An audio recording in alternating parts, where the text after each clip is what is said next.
దేవుని పేరు చెప్పి ఓట్లు, ఇంకో పార్టీ ఏమో దేవుని మీద ఓట్లు. అంతేనా? నేను ఒక్క మాట మీ బిడ్డగా మీ అందరికీ కూడా మనవి చేస్తా ఉన్నా. అద్భుతమైనటువంటి యాదాద్రి దేవాలయం మనం నిర్మాణం చేసుకున్నాం. అద్భుతంగా చేసుకున్నాం.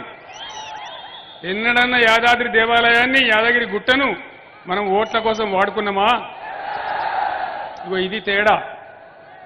ఈ రెండు పార్టీల నాటకాలు భువనగిరిలో చాలా పెద్దగా వినాలి. ఒకడొస్తాడు బీఆర్ఎస్ బీజేపీకి బి టీం అని కూడా అంటాడు.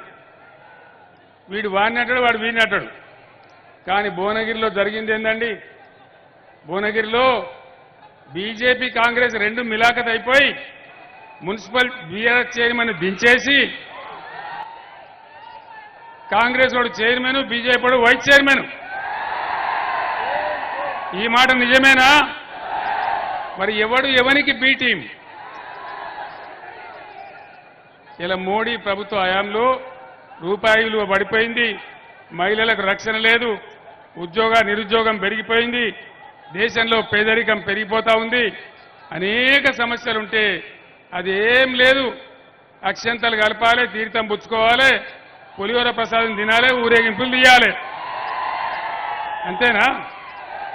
ఈ అక్షింతలు, ఈ పులిహోర, ఈ తీర్థాలు, ఈ కాషాయ జెండాల ఊరేగింపు మన కడుపు నింపుతుందా?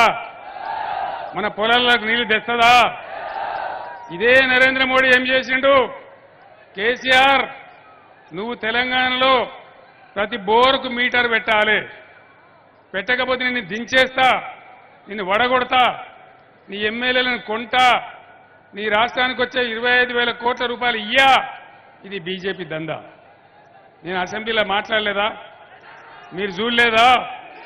నేను చెప్పిన నరేంద్ర మోడీ గారు, నా తలకాయ దిగిపడ్డా సరే నా రాష్ట్రంలో ప్రజలకు కరెంటు కావాలి,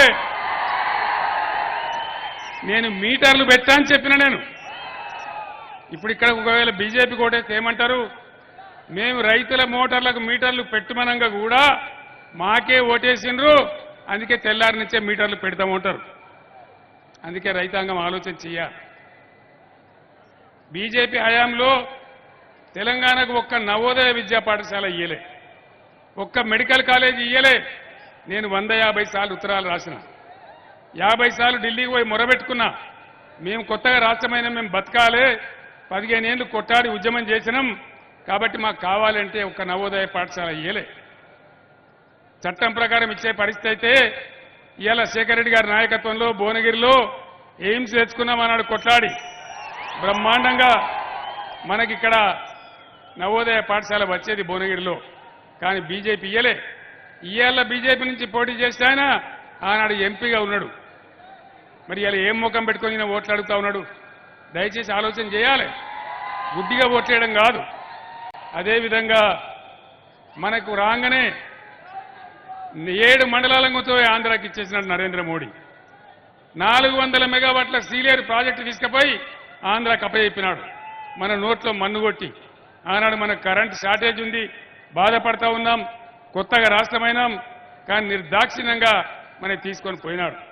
కాబట్టి దయచేసి నేను మీ అందరినీ కోరుతా ఉన్నా, నరేంద్ర మోడీ లేకుండా, బీజేపీ లేకుండా ఇంకా ఏ ప్రభుత్వం ఉన్నా కేంద్రంలో మనకు బ్రహ్మాండంగా లాభం జరిగేది.